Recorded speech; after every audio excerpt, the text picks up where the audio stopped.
దేశవ్యాప్తంగా గ్యాస్ కొరత కష్టాలను తీర్చేందుకు కేంద్ర ప్రభుత్వం చర్యలను ముమ్మరం చేసింది.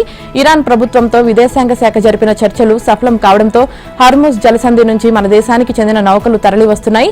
ఇప్పటికే శివాలిక్ నౌక ముంద్రా పోర్టులో డాక్ చేసిన 24 గంటల్లో మరో నౌక భారత్కు చేరింది.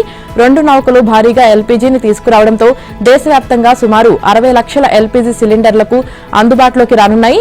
మరోవైపు గ్యాస్ బుకింగ్లను ప్రజలు తగ్గిస్తున్నప్పటికీ హోటళ్లు, ఇతర వ్యాపారులకు మాత్రం ఇంకా కమర్షియల్ సిలిండర్లు అందుబాటులోకి రాలేదు. ఇక సోమవారం సాయంత్రానికి గుజరాత్లోని ముంద్రా పోర్టుకు శివాలిక్ నౌక చేరుకోవడంతో దేశంలో గ్యాస్ కష్టాలు కొంతమేర తగ్గాయని అందరూ భావించారు. ఈ క్రమంలో 47,000 మెట్రిక్ టన్నుల ఎల్పీజీని నింపుకున్న నందాదేవి నౌక ఎంతో క్లిష్టమైన హార్ముజ్ జలసంధిని దాటుకుని గుజరాత్లోని వాడీనార్ పోర్టుకు చేరుకుంది. ఈ సందర్భంగా పోర్టు సిబ్బంది, సెయిలర్లు, షిప్లోని సిబ్బందికి ఘన స్వాగతం పలికారు. డాక్ అయిన నౌక నుంచి శరవేగంగా గ్యాస్ తరలించే ప్రక్రియను నిర్వహిస్తున్నట్లు పోర్టు అధికారులు చెబుతున్నారు.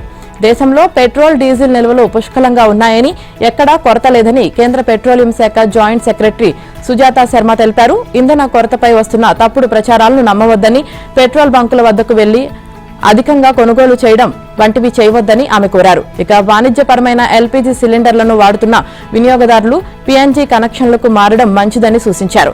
ఇక గృహ వినియోగదారులకు ఎల్పీజీ సరఫరాలో ఎటువంటి అంతరాయం లేకుండా చూసేందుకు ప్రభుత్వం అన్ని చర్యలు తీసుకుంటుందన్నారు. మొయినాబాద్ డ్రగ్స్ కేసులో వేట మొదలైంది. ఈ ఘటన వెనుక ఉన్న అసలు కింగ్ పిన్లను పట్టుకునేందుకు తెలంగాణ ప్రభుత్వం సిట్ను రంగంలోకి దించింది. చేవెళ్ల డీసీపీ యోగేష్ గౌతమ్ సారథ్యంలో 9 మంది అధికారుల టీం ఇన్వెస్టిగేషన్ స్పీడప్ చేసింది. గ్రే హౌండ్స్, ఈగల్ ఫోర్స్ ఆఫీసర్లతో కూడిన ఈ సైన్యం డ్రగ్ నెట్వర్క్ ను కూకటి వేళ్లతో సహా పెకిలించేందుకు రెడీ అయింది. ఫామ్ హౌస్ రచ్చతో బీఆర్ఎస్ హైకమాండ్ సీరియస్ అయింది. డ్రగ్స్ పాజిటివ్ అని తేలిన మాజీ ఎమ్మెల్యే పైలట్ రోహిత్ రెడ్డికి పార్టీ షోకాజ్ నోటీసులు జారీ చేసింది. క్రమశిక్షణ ఉల్లంఘనపై 7 రోజుల్లో వివరణ ఇవ్వాలని, లేదంటే వేటు తప్పదని వార్నింగ్ ఇచ్చింది. ప్రస్తుతం రోహిత్ రెడ్డి చంచల్గూడ జైల్లో ఉన్నారు. పార్టీలో కాల్పులు జరిపిన నమిత్ శర్మతో పాటు ఏపీ ఎంపీ పుట్టా మహేష్ కు డ్రగ్స్ పాజిటివ్ వచ్చింది. నిందితులు గన్ లైసెన్సులు రద్దు చేయాలని సిట్ భావిస్తోంది. డ్రగ్స్ కేసులో దొరికిపోయిన మాజీ ఎమ్మెల్యే రోహిత్ రెడ్డి విషయంలో బీఆర్ఎస్ అధినాయకత్వం మల్లగుల్లాలు పడుతోంది. ఇదే కేసులో పట్టుబడిన ఏపీకి చెందిన ఏలూరు ఎంపీ పుట్టా మహేష్ కు టీడీపీ వెంటనే షోకాజ్ నోటీసులు జారీ చేసింది. ఈ వ్యవహారం తేలే వరకు పార్టీ కార్యక్రమాలకు దూరంగా ఉండాలని ఆదేశించింది. అయితే ఇక్కడ రెడ్ హ్యాండెడ్ గా పట్టుబడిన రోహిత్ రెడ్డి విషయంలో బీఆర్ఎస్ నాయకత్వం ఆలస్యంగా స్పందించింది. 2 రోజుల తర్వాత పార్టీ క్రమశిక్షణ వ్యవహారాల కమిటీ అతనికి షోకాజ్ నోటీస్ జారీ చేసింది. వారం రోజుల్లో లిఖితపూర్వకంగా వివరణ ఇవ్వాలని ఆదేశించింది. రోహిత్ పై చర్యల విషయంలో బీఆర్ఎస్ నాయకత్వం ఎందుకు తాత్సారం చేసిందనేది ఇప్పుడు చర్చనీయాంశంగా మారింది. పార్టీ లైన్ దాటినందుకు సొంత కుమార్తె కవితను ఆగమేఘాలపై సస్పెండ్ చేసిన కేసీఆర్ ఇప్పుడు రోహిత్ విషయంలో ఎందుకు ఆచితూచి వ్యవహరిస్తున్నారన్న చర్చ జరుగుతోంది. ఇక రోహిత్ రెడ్డికి బీఆర్ఎస్ అధినేత కేసీఆర్ కుటుంబంతో మంచి సంబంధాలే ఉన్నాయి. అలాగే ఎమ్మెల్యేల కొనుగోలు కేసులో రోహిత్ రెడ్డి కీలకంగా ఉన్నారు. గతంలో Rohit Reddy farm house string operation చేసి బీజేపీ వ్యక్తులుగా చెప్పుకుంటున్న 3 అరెస్టు చేయించడంతో పాటు అప్పటి బీజేపీ పెద్దలు కొందరిపై ఆరోపణలు కూడా చేశారు. దీంతో ఈ కేసు దేశవ్యాప్తంగా ఏపీలోని కూటమి ప్రభుత్వం దివ్యాంగుల కోసం దివ్యాంగుల శక్తి పథకాన్ని అమల్లోకి తెచ్చింది. 40% అంతకంటే ఎక్కువ వైకల్యం ఉన్నవారు ఇకపై APS RTC, city ordinary, metro, express, Palle Velugu, ultra Palle Velugu, express బస్సుల్లో ఉచితంగా ప్రయాణించవచ్చు. గతంలో వీరికి కేవలం 50% రాయితీ మాత్రమే ఉండగా ఇప్పటి నుంచి ₹1 ఛార్జీ లేకుండా రాష్ట్రమంతా తిరిగే వెసులుబాటు కల్పించనుంది. గతంలో కేవలం 4 వర్గాలకే పరిమితమైన ఈ సౌకర్యాన్ని ప్రభుత్వం ఇప్పుడు 21 వర్గాలకు విస్తరించింది. దీనివల్ల లబ్దిదారుల సంఖ్య 1.71 లక్షల నుంచి ఏకంగా 11.16 లక్షలకు పెరగనుంది. అలాగే సహాయకులకు కూడా 50% రాయితీ లభించనుంది. దీంతో మొత్తం లబ్దిదారుల సంఖ్య 2.05 లక్షల నుంచి 12.76 లక్షలకు చేరుకోనుంది. ఏపీలో శ్రీశక్తి పథకం వర్తించే 7,264 బస్సుల్లో దివ్యాంగులు ప్రయాణించవచ్చు.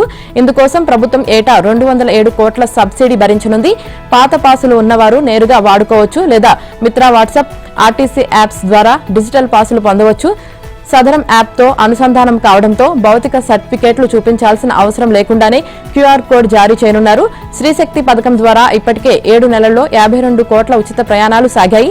దీనికోసం ప్రభుత్వం 1,826 కోట్లు వెచ్చించింది. సగటున రోజుకు 24.38 లక్షల మంది మహిళలు ప్రయాణిస్తుండటంతో ఈ పథకం సూపర్ హిట్ అయింది. అదే స్ఫూర్తితో ఇప్పుడు దివ్యాంగ శక్తి ద్వారా వారికి సామాజిక గౌరవం, ఆర్థిక భరోసా కల్పిస్తున్నామన్న మాటను ముఖ్యమంత్రి చంద్రబాబు నిలబెట్టుకున్నారు.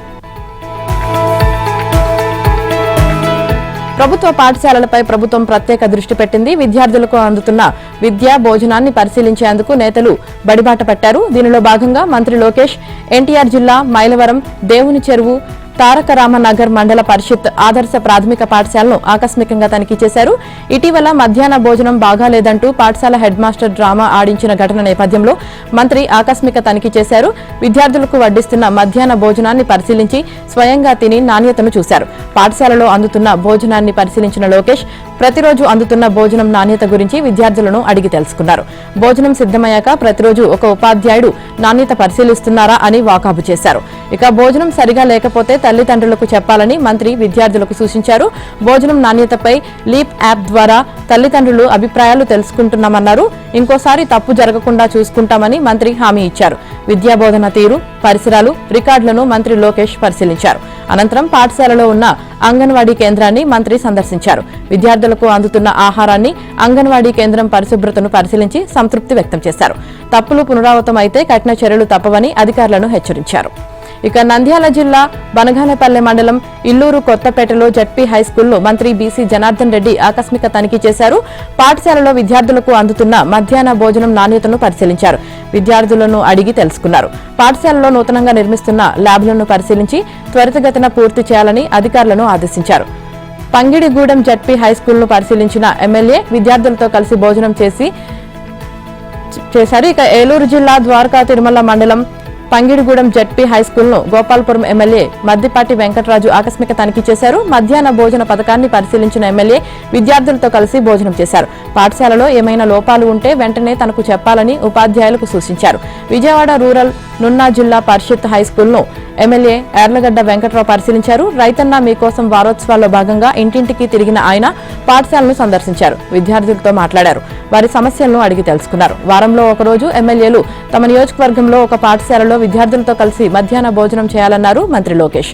ఇక తల్లిదండ్రుల లీప్ యాప్ ద్వారా ఫిర్యాదులు, సూచనలు అందించాలని విజ్ఞప్తి చేశారు. ఒంగోలు నియోజకవర్గ కార్యకర్తలు, ప్రజాప్రతినిధులతో వైసీపీ అధ్యక్షుడు పులివెందుల ఎమ్మెల్యే జగన్ రెడ్డి సమావేశమయ్యారు. కూటమి ప్రభుత్వంలో అవినీతి జరుగుతోందని విమర్శించారు జగన్. ఆర్థిక ఒత్తిళ్లు ఉన్నప్పటికీ ప్రజలకు సంక్షేమ పాలన అందించామని సెల్ఫ్ డబ్బా కొట్టుకున్నారు. టీడీపీ నేతల వ్యవహరిస్తున్న తీరుతో పాటు డ్రగ్స్ తీసుకుంటూ పట్టుబడిన వారిపై సీఎం చంద్రబాబు యాక్షన్ తీసుకోవడం లేదంటూ ఆరోపించారు. జగన్ వ్యాఖ్యలపై కూటమి నేతలు నిప్పులు చెరిగారు. సొంత బాబాయ్ హత్య కేసులో నిందితులతో ప్రెస్ మీట్లు పెట్టించడం జగన్ దిగుజారుడుతనానికి పరాకాష్ట అంటూ మంత్రి అనగాని సత్యప్రసాద్ మండిపడ్డారు. గుండెపోటు థియరీ నుంచి గొడ్డలి వేటు వరకు జరిగినవన్నీ జగన్ నాటకాలని గూగుల్ టేక్అవుట్ తో బట్టబయలైందన్నారు. ఇక న్యాయం కోసం పోరాడుతున్న వైఎస్ వివేక కుమార్తె సునీతపై అబాండాలు వేయడం సిగ్గుచేటన్నారు.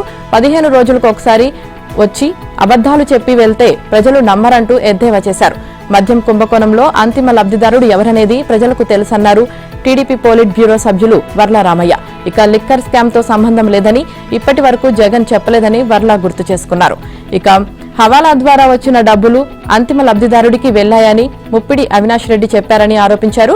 మద్యం కుంభకోణంతో వచ్చిన నిధులను చెవిరెడ్డి భాస్కర్ రెడ్డి ఎన్నికల్లో పంచారన్నారు. వైసీపీ ప్రభుత్వంలో అన్యాయాలు, అక్రమాలు జరిగాయని టీడీపీ నేతలు మండిపడుతున్నారు. ప్రజలు వైసీపీకి 11 సీట్లు ఇచ్చినా ప్రతిపక్ష హోదా ఇవ్వకుండా కూర్చోబెట్టారని టీడీపీ రాజధాని అసైన్ భూముల విషయంలో ప్రభుత్వం విధానపరమైన నిర్ణయం తీసుకుని జీవో జారీ చేస్తే టీడీపీ అధినేత చంద్రబాబు, మాజీ మంత్రి నారాయణపై క్రిమినల్ కేసు ఎలా నమోదు చేస్తారని సీఐడీని హైకోర్టు ప్రశ్నించింది. అప్పటి మంగళగిరి వైసీపీ ఎమ్మెల్యే ఆళ్ల రామకృష్ణారెడ్డి ఫిర్యాదు చేస్తే ఎఫ్ఐఆర్ నమోదు చేయాలని సీఐడీ అదనపు డీజీ ఎలా ఆదేశిస్తారని నిలదీసింది. ఎఫ్ఐఆర్ నమోదు చేసే అర్హత దర్యాప్తు సంస్థకు ఎక్కడ ఉందని ప్రశ్నించింది. ప్రభుత్వ ఉత్తర్వులపై అభ్యంతరం ఉంటే రాజ్యాంగబద్ద కోర్టుల్లో సవాలు చేయాలి తప్ప క్రిమినల్ కేసు ఎలా నమోదు చేస్తారు? కేసు నమోదుకు ముందు ప్రభుత్వం నుంచి అనుమతి తీసుకున్నారా? అప్పుడు సీఐడీ అదనపు డీజీగా ఎవరు ఉన్నారు? ఆయన ప్రస్తుతం సర్వీసులోనే ఉన్నారా? పదవి విరమణ చేశారా అని ప్రశ్నించింది. ప్రభుత్వ అనుమతి తీసుకోకుండా కేసు నమోదు చేసి ఉంటే సంబంధిత అధికారిపై శాఖాపరమైన చర్యలకు ఎందుకు ఆదేశాలు ఇవ్వకూడదో చెప్పాలని ఆదేశించింది. ప్రభుత్వం విధానపరమైన నిర్ణయాలకు వ్యతిరేకంగా కేసు నమోదు చేయడానికి అనుసరిస్తున్న విధానం ఏమిటి, ఏ ప్రాతిపదికన కేసు నమోదు చేశారు తదితర వివరాలు తమ ముందు ఉంచాలని పేర్కొంది. వివరాలు సమర్పించేందుకు సిఐడి అదనపు పీపీ సమయం కోరడంతో విచారణను బుధవారానికి వాయిదా వేసింది. ఈ మేరకు న్యాయమూర్తి జస్టిస్ వై లక్ష్మణ్ రావు ఉత్తర్వులు ఇచ్చారు. రాజధాని అసైన్డ్ భూముల వ్యవహారంలో నాటి ఎమ్మెల్యే ఆళ్ల ఫిర్యాదు ఆధారంగా సిఐడి పోలీసులు నమోదు చేసిన కేసులు కొట్టివేయాలని కోరుతూ చంద్రబాబు, పి నారాయణ వ్యాజ్యాలు దాఖలు చేశారు. మంగళవారం విచారణకు చంద్రబాబు తరపున సీనియర్ న్యాయవాది సిద్ధార్థ్ లూత్రా, సిఐడి తరపున అదనపు పబ్లిక్ ప్రాసిక్యూటర్ సోమయాజీ హాజరయ్యారు. ఉద్యోగార్థులు ఎప్పుడెప్పుడా అని ఎదురుచూస్తున్న జాబ్ క్యాలెండర్ విడుదలకు రాష్ట్ర ప్రభుత్వం సిద్దమైంది. 10,000కు పైగా పోస్టులతో గురువారం ఉగాది పండుగ సందర్భంగా ఈ ఉద్యోగ క్యాలెండర్ను ప్రకటించనుంది. మానవ వనరుల అభివృద్ది శాఖ మంత్రి లోకేష్ ఎక్స్ ద్వారా విడుదల చేస్తారని అధికార వర్గాలు వెల్లడించాయి. ఆర్థిక శాఖ ఇప్పటికే ఆమోదం తెలిపిన 10,000 పోస్టులతో పాటు మరికొన్ని ఉద్యోగాలతో అధికారులు జాబ్ క్యాలెండర్ను సిద్దం చేస్తున్నారు. ఇప్పటి వరకు ఉన్న సమాచారం ప్రకారం ఇందులో డీఎస్సీ, జూనియర్ లెక్చరర్ పోస్టులు 3,000 ఉంటాయి. అందులో డీఎస్సీ ద్వారా భర్తీ చేసే ఉపాధ్యాయ ఉద్యోగాలు 2,600కు పైగా ఉంటాయి. యూనివర్సిటీలో బోధనా సిబ్బంది పోస్టులు 1,500 ఉంటాయి. ఇక గ్రూప్ 1లో 100కు పైగా, గ్రూప్ 2లో 470కి పైగా పోస్టులను భర్తీ చేస్తారు. ఇవి రెండూ కలిపి సుమారు 600 ఉంటాయి. 1000 కానిస్టేబుల్ ఉద్యోగాలు, 400 ఎక్సైజ్ కానిస్టేబుల్ పోస్టులను పోలీస్ రిక్రూట్మెంట్ బోర్డు భర్తీ చేస్తుంది. ఇక డీఎస్సీ నోటిఫికేషన్ పాఠశాల విద్యాశాఖ ఇస్తుంది. మిగిలిన వివిధ ఉద్యోగాలకు ఏపీపీఎస్సీ వేర్వేరుగా నోటిఫికేషన్లు జారీ చేస్తుంది.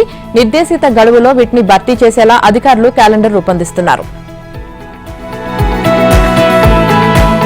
ఖమ్మంలోని వెలుగుమట్ల ఇళ్ల కూల్చివేతపై నిజ నిర్ధారణ కమిటీని ఏర్పాటు చేస్తున్నట్లు తెలంగాణ జాగృతి అధ్యక్షురాలు కవిత వెల్లడించారు. రాజకీయాలతో సంబంధం లేని ప్రతినిధులతో కూడిన ఈ కమిటీ క్షేత్రస్థాయిలో పరిశీలించి వాస్తవాలను వెలికితీస్తుందని స్పష్టం చేశారు. విశ్రాంత న్యాయమూర్తి చంద్రకుమార్, ఆర్మీ మాజీ మేజర్ మదన్ మోహన్, వివిధ వర్సిటీల ప్రొఫెసర్లు, న్యాయవాదులు, ఇతర సంస్థల ప్రతినిధులు కమిటీ సభ్యులుగా ఉన్నారని కవిత తెలిపారు. ఇక మంగళవారం సోమాజిగూడ ప్రెస్ క్లబ్లో ధర్మ సమాజ్ పార్టీ అధ్యక్షుడు విశారాధన్ మహారాజ్, రిటైర్డ్ జడ్జ్ చంద్రకుమార్లతో కలిసి మీడియాతో మాట్లాడుతూ బాధితులందరికీ సంపూర్ణ న్యాయం జరిగే వరకు పోరాటం కొనసాగిస్తామన్నారు. నిజ నిర్ధారణ కమిటీ పర్యటనకు ప్రభుత్వం సహకరించాలని, బాధితులు ఎదుర్కొంటున్న సమస్యలపై కమిటీ ప్రభుత్వానికి నివేదిక అందిస్తుందని కవిత పేర్కొన్నారు. ఏపీలో గ్రూప్ 1 జవాబు పత్రాల మూల్యాంకనంలో జరిగిన అక్రమాల నిగ్గు తేల్చేందుకు ఏర్పాటైన సిట్ పనితీరుపై ఏపీ హైకోర్టు అసంతృప్తి వ్యక్తం చేసింది. నెల రోజులు గడుస్తున్నా దర్యాప్తులో ఎలాంటి పురోగతి లేదని వ్యాఖ్యానించింది. సిట్కు నేతృత్వం వహిస్తున్న డీజీ రవిశంకర్ అయ్యన్నార్ను ఆన్లైన్లో విచారణ చేసి దర్యాప్తులో జాప్యానికి కారణాలని అడిగి తెలుసుకుంది. డీజీ వివరణతో సంతృప్తి చెందని ధర్మాసనం సిట్ ఏర్పాటయ్యాక గత నెల రోజుల్లో జరిగిన దర్యాప్తు వివరాలని అఫిడవిట్ రూపంలో తమ ముందు ఉంచాలని ఆదేశించింది. దర్యాప్తు పూర్తి చేసి నివేదిక దాఖలు చేసేందుకు ఎంత సమయం పడుతుందో అఫిడవిట్లో స్పష్టత ఇవ్వాలని హైకోర్టు ఆదేశాలు జారీ చేసింది. పార్లమెంట్ సమావేశాల్లో సస్పెండ్ అయిన 8 మంది విపక్ష ఎంపీలపై సస్పెన్షన్ ఎత్తివేసి తీర్మానాన్ని లోక్సభ ఆమోదించింది. ఇక కేంద్ర మంత్రి కిరణ్ రిజిజు సస్పెన్షన్ ఎత్తివేత తీర్మానాన్ని ప్రవేశపెట్టారు. 8 మంది సభ్యులపై సస్పెన్షన్ ఎత్తివేస్తున్నట్లు స్పీకర్ ఓం బిర్లా ప్రకటించారు. దీంతో 8 మంది సభ్యులు సభా కార్యక్రమాలకు హాజరయ్యారు. సభలో ఫోటోలతో పాటు ప్లకార్డులు పట్టుకుని నిరసన చేశారంటూ కొన్ని రోజుల క్రితం 8 మంది విపక్ష సభ్యులను స్పీకర్ సస్పెండ్ చేశారు. ఈ సెషన్ అయ్యే వరకు నిర్ణయం వర్తిస్తుందని స్పీకర్ తెలిపారు. అయితే ఈ వ్యవహారంపై పునరాలోచించాలని విపక్ష ఎంపీలు కోరడంతో వారి విజ్ఞప్తిని పరిగణలోకి తీసుకుని సస్పెన్షన్ ఎత్తివేశారు. రాష్ట్ర రాబడి మార్గాలు, ఆదాయ వ్యయాలు, అప్పులు వంటి అంశాలన్నింటినీ పరిగణలోకి తీసుకుని ప్రభుత్వం 2026-27 ఆర్థిక సంవత్సరానికి బడ్జెట్ను రూపొందిస్తుంది. గాల్లో మేడలు కట్టకుండా, అనవసర ఆడంబరాలకు పోకుండా వాస్తవ రాబడుల ఆధారంగా బడ్జెట్ను తీర్చిదిద్దనుంది. కాలేజీ విద్యార్థినులకు ఈ స్కూటర్ల పంపిణీ, చేయూత పెన్షన్ల పెంపు, కళ్యాణ లక్ష్మి, షాదీ ముబారక్ కింద 50,000 వరకు నగదు పెంపు వంటి కొత్త వరాలతో బడ్జెట్ను ప్రవేశపెట్టబోతున్నట్లు తెలిసింది. 3.20 లక్షల కోట్లకు కాస్త అటు ఇటుగా కొత్త బడ్జెట్ను ప్రవేశపెట్టనున్నట్లు తెలుస్తుంది. ప్రభుత్వం 20వ సభలో బడ్జెట్ను ప్రవేశపెట్టనుంది. అసెంబ్లీలో డిప్యూటీ సీఎం బట్టి, మండలిలో మంత్రి దుద్దిళ్ల శ్రీధర్ బాబు బడ్జెట్ను ప్రవేశపెడతారు.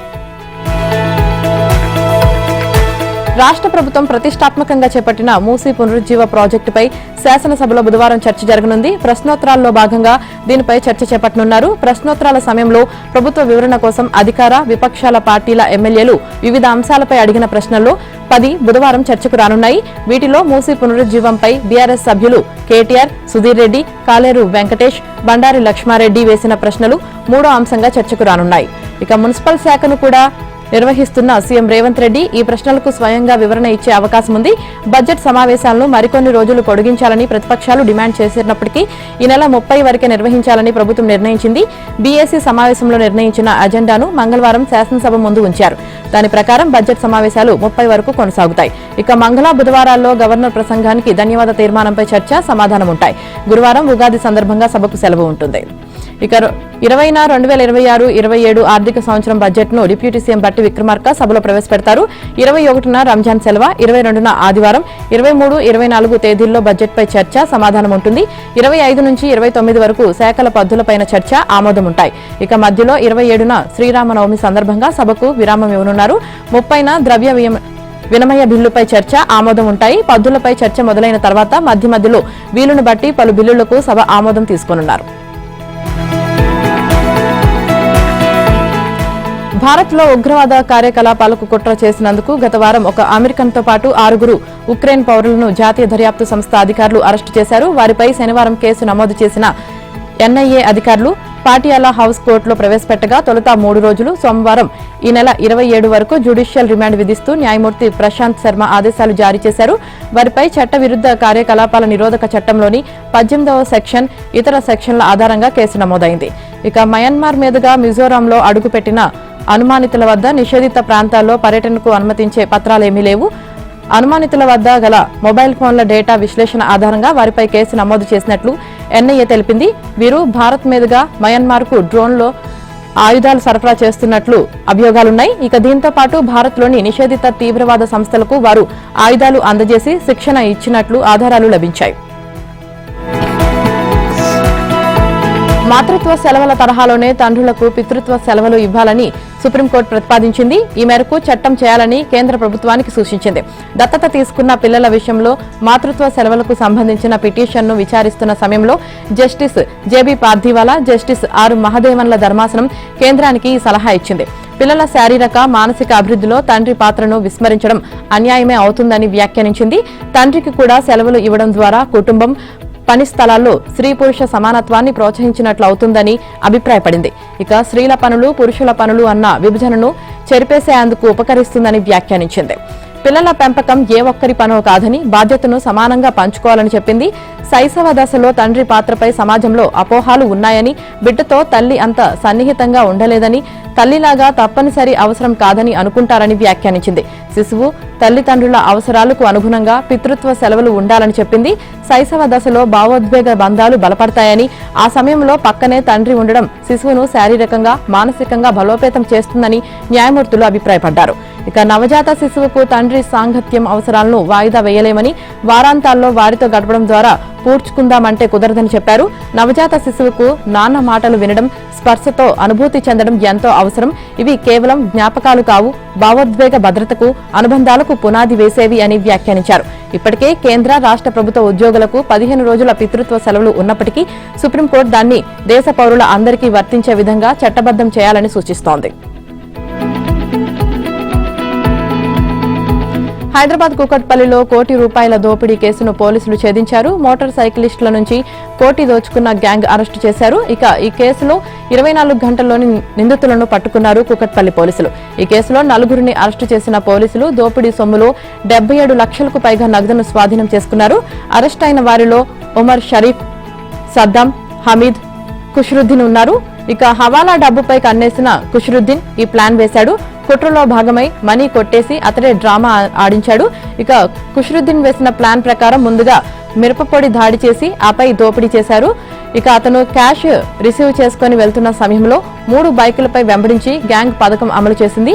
మార్చి 16న రాత్రి పిల్లర్ నెంబర్ 836 వద్ద ఘటన జరిగింది. కుష్రుద్దీన్ కళ్లల్లో కారం కొట్టారు. ఇక ఆ సమయంలో బస్సును ఢీకొట్టి బాధితులు కిందపడ్డారు. కళ్లల్లో మిరపపొడి వేసి నగదు ఉన్న కాటన్ బాక్స్ నిందితులు దోచుకొని వెళ్లారు. ఇక ఆ సమయంలో కూకట్పల్లి కానిస్టేబుల్ ఆ రూట్ లో వెళ్తూ ఘటనపై ఇన్స్పెక్టర్ కు సమాచారం అందించారు. వెంటనే పోలీసులు ఘటనా స్థలానికి వెళ్లి బాధితులను పోలీస్ స్టేషన్ కు తరలించారు. సంఘటనా స్థలంలో నిందితుల హోండా యాక్టివ్ వదిలేసి పరారయ్యారు. ఇక వాహనం క్లూ ఆధారంగా నిందితులను ట్రేస్ చేశారు పోలీసులు. ఆ వాహనం ఓ లేడీ పేరు మీద ఉంది. దాన్ని బహదూర్పురాకు చెందిన సోహెల్ వాడుతున్నాడు. Sohel phone signal Shamshabad airport లో చూపించింది. సోహెల్ కూడా కుట్రలో భాగమే. అతనితో పాటు మరో ఇద్దరిని శంషాబాద్ ఎయిర్పోర్ట్ లో అదుపులోకి తీసుకున్నట్లు పోలీసులు తెలిపారు.